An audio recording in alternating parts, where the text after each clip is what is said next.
1070 خطیب نماز جمعہ کے خطبوں میں علی کے خلاف بھونک بھونک کے اپنی ماؤں کی ناپاک دودھ کی خیانت کی گواہی دیتے رہے۔ وہ خطیب مر گئے، علی آج بھی زندہ ہے۔ وہ بادشاہ اپنی قبروں کے جہنم میں چلے گئے، علی آج بھی زندہ ہے۔ جاؤ پوری تاریخ کا معائنہ کر کے دیکھو، پوری تاریخ کا مطالعہ کر کے دیکھو۔ اگر تمہیں مجلس حسین میں علی کے فضائل سننا اچھا نہیں لگتا، اگر تمہیں اختیارات حسین سننا اچھا نہیں لگتا، تو جن جن بادشاہوں نے ذکر حسین روکنے کی کوشش کی تھی، آج پوری دنیا کا چکر لگا کے مجھے بتاؤ وہ بنی امیہ کہاں گئے، وہ بنی عباس کہاں گئے، وہ جنہوں نے 70 سال حکومت کی تھی وہ کہاں گیا، جس نے 120 سال نسل نے حکومت کی تھی وہ کہاں گیا۔ آج پوری دنیا کا چکر لگا کے مجھے بتاؤ جنہوں نے انسانی لہو کے گارے کے ساتھ دیواریں کھڑی کی تھی وہ بادشاہ کہاں چلے گئے، جنہوں نے کھوپڑیوں کے مینار بنائے تھے وہ کہاں چلے گئے، جس نے قبر حسین پہ ہل چلایا تھا وہ متوکل کہاں گیا، جنہوں نے فرات کا پانی کاٹا تھا وہ بادشاہ کہاں گیا۔ آج پوری دنیا میں ہارون رشید کی قبر کہیں نہیں، آج پوری دنیا میں مامون رشید کی قبر کوئی نہیں۔ عباسی بادشاہ مر گئے، اموی بادشاہ چلے گئے، وہ تخت زمین کے نیچے چلے گئے۔ حسین کی قبر پہ کل بھی طواف ہو رہا تھا، حسین کی قبر پہ آج بھی طواف ہو رہا ہے۔ عباس کی زری پہ کل بھی سجدے ہو رہے تھے، عباس کی زری پہ آج بھی سجدے ہو رہے ہیں۔ ان کی نسلیں مٹ گئی، ان کا ذکر آج بھی قائم ہے، اس لیے کہ ذکر ان کا مٹتا ہے جس کا وارث مٹ جاتا ہے۔ ان کا وارث کل بھی قائم تھا، آج بھی قائم ہے۔ سے افضل ہے ان کی دہلیز، عرش سے افضل ہے ان کی دہلیز۔ اٹھے مجمع سے کوئی بندہ مجھے کہے تو نے حرم ابو الفضل عباس میں اتنا بڑا جملہ کیسے کہہ دیا؟ کہاں عرش، کہاں ان کی دہلیز، کہاں عرش، کہاں ان کی دہلیز؟ مجھے بتاؤ عرش پہ کون بیٹھتا ہے؟ جبریل بیٹھتا ہے، میکائیل بیٹھتا ہے، اسرافیل بیٹھتا ہے، اسرائیل بیٹھتا ہے۔ ان کی دہلیز پہ کون بیٹھتا ہے؟ ابو ذر بیٹھتا ہے، مقداد بیٹھتا ہے، سلمان بیٹھتا ہے، فضہ بیٹھتی ہے۔ مجھے ساری کتابیں اٹھا کے بتاؤ کبھی سلمان نے کہا ہو یا علی مجھے عرش پہ بھیج، کبھی قمر نے کہا ہو مجھے جنت سے روٹی منگوا دے، کبھی فضہ نے کہا ہو مجھے جنت کی سیر کروا دے۔ ادھر والے ادھر نہیں جاتے، ادھر والے فقیر بن کے، یتیم بن کے، اسیر بن کے، بغیر ہاتھوں کے یا خدا دیتا ہے یا عباس دیتا ہے۔ یہ ثبوت توحید کا نام ہے، یہ اثبات توحید کا نام ہے۔ آج کوئی ہم سے کہہ ہی نہیں سکتا کہ تمہارا خدا بغیر ہاتھوں کے کیسے دیتا ہے۔ ہم عباس کی دہلیز پہ آ کے کہتے ہیں جس کا عبد بغیر ہاتھوں کے دیتا، جس عباس کا منبر کعبہ کی چھت ہو۔ طواف کعبہ کرتے ہوئے حسین ابن علی نے صرف حضرت عباس کو دیکھا، میں داد آپ سے دینے لگا، صرف حضرت عباس کو دیکھا۔ نیر بھائی عباس کے لیے حسین کے ابرو کا اشارہ وحی کا درجہ رکھتا تھا۔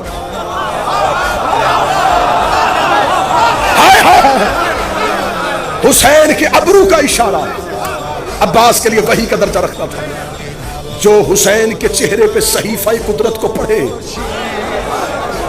جو حسین کے چہرے پہ امر توحید کا قاری ہو، اسے عباس کہتے ہیں۔ حسین ابن علی نے صرف حضرت عباس کو دیکھا۔ عباس نے حسین کے لشکر سے کہا کریم کہتے ہیں کہ حج کو عمرے میں تبدیل کرو، کریم چاہتے ہیں کہ حج کو عمرے میں تبدیل کرو۔ ساتھیوں نے احرام کھولنے شروع کیے، کسی ایک نوکر نے بھی یہ نہیں کہا اے عباس مولا حسین سے پوچھئے ہم تو حج کرنے کے لیے آئے ہیں، اتنی بڑی عبادت کر رہے ہیں، ابھی تھوڑا ہی تو لمحہ ہے، ہمیں حج مکمل کر لینے دے۔ انہوں نے فوراً احرام کھول دیے، انہیں پتا تھا کعبے کے چکر کو حج نہیں کہتے، حسین کی عطاعت کو حج کہتے ہیں۔ کہا حسین نے عباس حج کو عمرے میں تبدیل کیجیے۔ عباس نے لشکر کو روک لیا۔ جب لشکر کو روکا تو وہ جو لاکھوں آئے تھے نا احرام کے نیچے تلواریں لے کے، وہ مسکرائے۔ جا رہا ہے حسین، ہم نے حج نہیں پڑھنے دیا، یہ شریعت کا وارث تھا اور ہم نے حج سے روک دیا۔ عباس نے ان کے دل کی زبان کو اپنے جسم کے کانوں سے سنا۔ جو عباس کے حرم میں بیٹھ کے بھی عباس نہ سنے، اس نے کہاں سننا ہے؟ غازی نے ان کی دلوں کی زبانوں کو اپنے بدن کے کانوں سے سنا۔ عباس ابن علی نے اجازت کے لیے حسین کی طرف دیکھا، کریم نے آنکھ کا اشارہ دیا، عباس نے کعبے کی دیوار پہ ہاتھ رکھا۔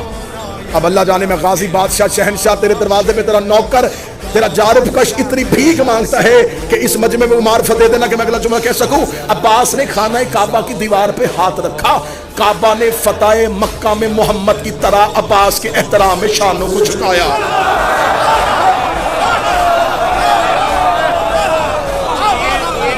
کعبہ نے قبلہ کعبہ نے احترام مظہر احترام عباس نے فتح مکہ میں مصطفیٰ کی طرح اپنے شانوں کو جھکایا. عباس کعبہ کی چھت پہ آئے. عباس کعبہ کی چھت پہ آئے. نہیں میں جملہ شہنشاہ سے خیرات مانگ کے تبدیل کرتا ہوں. کعبہ کی چھت نے عباس کے تلووں کو چوما. عباس خانہ کعبہ کی چھت پہ کھڑے تھے. عباس نے طائرانہ نظروں سے یوں زمین پہ حاجی طواف کر رہے تھے. لفظ کیونکہ اہل زبان بیٹھے ہیں, بر صغیر کے لوگ میرے سامنے بیٹھے ہیں. عباس نے یوں رینگتے ہوئے حاجیوں کو دیکھا.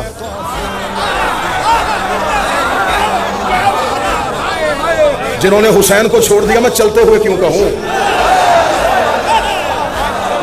جنہوں نے حسین کا ساتھ نہیں دیا میں انہیں چلتے کیوں کہوں. کیڑے مکوڑے تھے. یوں زمین خانہ کعبہ کے گرد رینگتے ہوئے حاجیوں کو دیکھا. حضرت عباس نے خطبہ شروع کیا. علماء کی نگری میں علماء کے درمیان مولا عباس کی تحریض کے سامنے سرکار ابوالفضل عباس کا خطبہ. حضرت عباس نے 3 اشارے کیے, وہ تینوں اشارے سننا. الحمدللہ الذی شرف ھذا بیتہ بقدوم ابی. 3 اشارے. تعریف اس اللہ کی جس نے اس گھر کو اس کے باپ کے قدموں کی وجہ سے عزت دی. میں شاعری پڑھتا تم نہ بولتے, میں خطابت کرتا تم نہ بولتے, مجھے دکھ نہ ہوتا. میں اپنے شہنشاہ کے الفاظ پڑھ رہا ہوں. داد مجھے نہیں دینے, خطبہ تو میرے شہنشاہ کا ہے. میرے مالک نے کہا تعریف اس اللہ کی جس نے اس گھر کو اس کے باپ کے, مولا حسین کی طرف اشارہ, اس کے باپ کے چہرے کی وجہ سے نہیں, ہاتھوں کی وجہ سے نہیں, قدموں کی وجہ سے عزت دی.